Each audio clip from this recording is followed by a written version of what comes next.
Yo, what's up, Palm Game? Back with another video. As you guys can tell in the title, this is going to be talking about the 1v1 season that or the 1v1 basketball season that I'm doing with Joey, Corbin, and Eli. I'm going to talk about that. So, if you guys haven't watched those videos, you might want to click off this video because I'm going to be exploiting the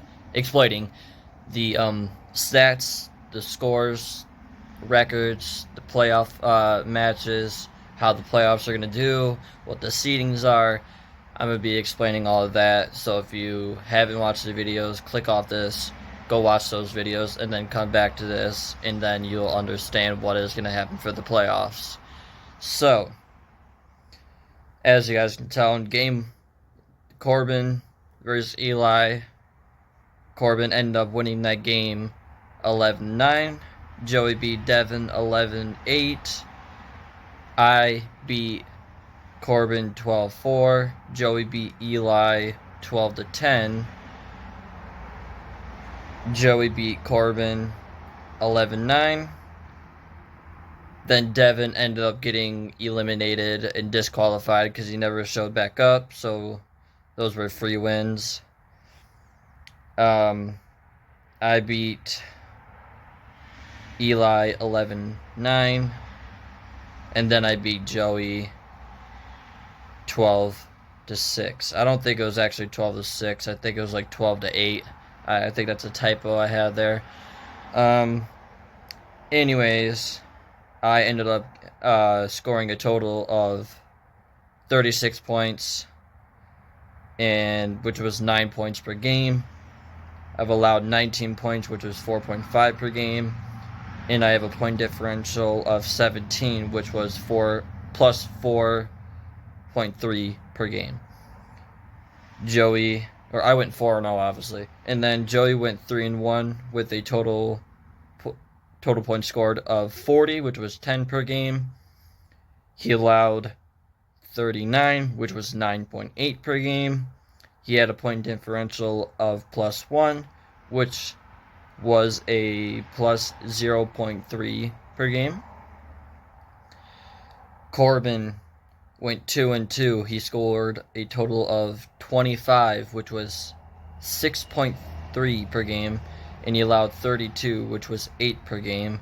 And he had a point differential of -7, which was a -1.8 per game.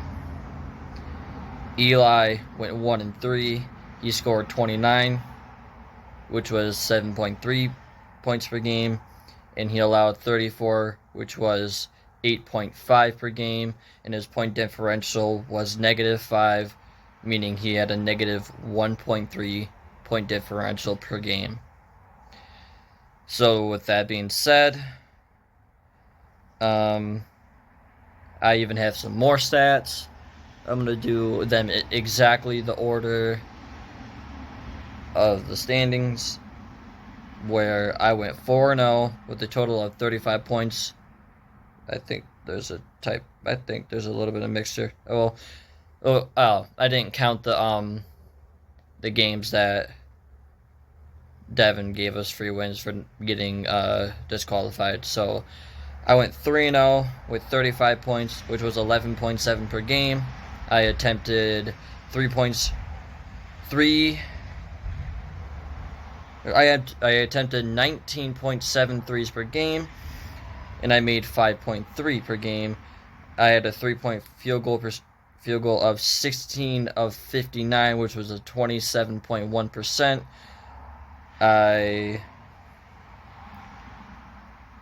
Shots attempted percentage was my field goal percentage was 21.7. Made shots per game was 6.3, and I had a field goal.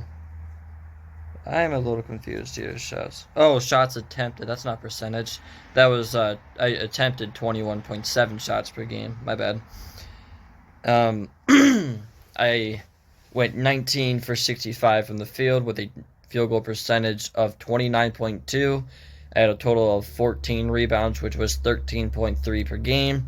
I had a total of 3 turnovers, which was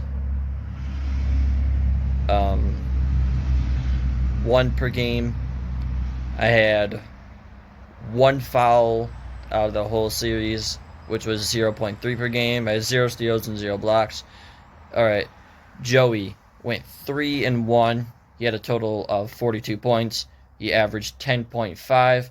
He attempted 7 threes per game, which was 1.5 per game. Or I said 7 threes per game. He had a total of 7 threes attempted, which was 1.5. I don't think these are correct.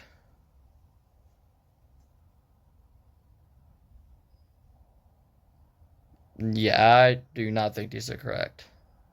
Because I think he attempted 8 threes against me. So I don't know if I'm reading this correctly. It was per game. My bad. So he attempted 7 threes per game. Sorry, I made these stats like a couple months ago, and I'm just not making this video really late. So he attempted 7 threes per game, which he made 1.5 per game. He had a 3-point field goal of 6 of 28. So that's what I meant. 6 of 28, which was a field goal percentage of 21.4. He shot 22 field goals per game, which he made 9 per game, which he had a field goal of 36 of 88, which was a percentage of 40.9%. He had a total of 54 rebounds, which was an average of 13.5 per game. He had a total of 4 turnovers, which was an average of 1. He had 2 fouls, which was an average of 0.5. He had 0 steals, but he had 2 blocks, which is an average of a half a block per game. Corbin went 1-2 with total points of 24, which was 8 per game. He attempted 4.3 threes per game, which he averaged 0.3s made per game. He had a field goal or 3-point field goal of 1 of 13, which was a percentage of 7.7%. He attempted 19.3 shots per game, which he's made 7.7 per game, and he had a field goal of 23 of 58, which was a field goal percentage of 39.7. He had a total of 28 rebounds, which was 9.3 per game.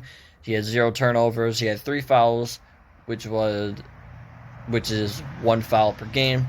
He had 1 steal, which was 0.3 per game, and he had 1 block, which is 0.3 per game as well. Eli went 0-3. Did not win a single game, which kind of shocked me. He had a total of 28 points, which is 9.3 points per game. He attempted 8.3 threes per game, which he made only 1.7 per game. His 3-point field goal was 5 of 25, which is a field goal percentage or 3-point percentage of 20%. He attempted 22.3 shots per game, and he made only 7.7 shots per game. He had a field goal of 23 of 67, which was a field goal percentage of 34.3. He had a total of 30 rebounds, which is 10 per game. He had 3 turnovers, which is 1 per game. He had 1 foul, which is 0.3 per game. He had 0 steals. He had 1 block, which is 0.3 per game. So now you guys got the stats on that. And now, my bad, I'm trying to look. Now the playoffs. 1 second here. I'll be right back with you guys, or right back with you guys in a minute here for where I can explain the playoffs. All right. So I went 4-0. Joey went 3-1. Corbin went 2-2. And Eli went 1-3. That is including the free wins from Devin. So that I have the number 1 seed going against Eli, who is the 4th seed. And then it will be the number 3 seed Corbin versus the number 2 seed Joey. That will be the first round. another thing is that for the playoffs, it is double elimination. So if you lose one time, you can still win the whole thing with one loss. But if you lose twice, you are eliminated from the playoffs. So that will be interesting. Just thought it would make it a lot more fun. So let's get to that. Now I'm going to be doing score predictions and like basically saying how I feel how the playoffs are going to go. So I won't be able to show you guys, but I'm going to do it. I'm going to put the scores on the thing. My finger is blocking the camera. It's been a while since I've recorded the video like this. But anyways, the first matchup would be me versus Eli, which I feel like I would win 11-8. I feel like I would beat him 11-8. And then the next one would be Corbin and Joey. And never underestimate Joey again, bro. He shocked me. When he started 3-0, I thought he was going to beat me and go 4-0. And he was going to get the #1 seed, but everything has to come to an end. It was a Cinderella run. Nah, I'm just joking. He's pretty good. He's pretty good. Anyways, Corbin versus Joey. I got Joey winning that 11-9. And then me versus Joey. I got me winning that 11. I'm going to say 11-10 because it is straight up. I feel like it'll come down to the last bucket.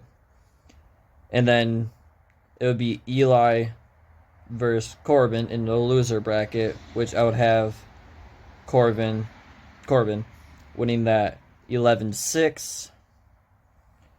And then it would be Corbin and Joey, which I feel like Joey will not be able to beat Corbin back-to-back times.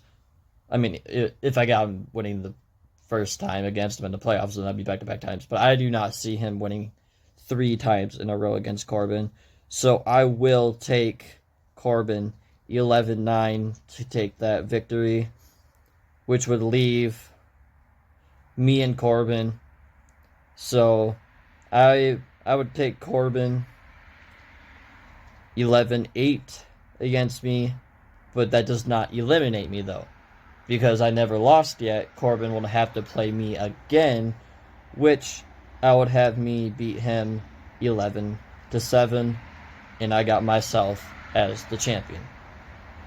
Is that bias? I don't know.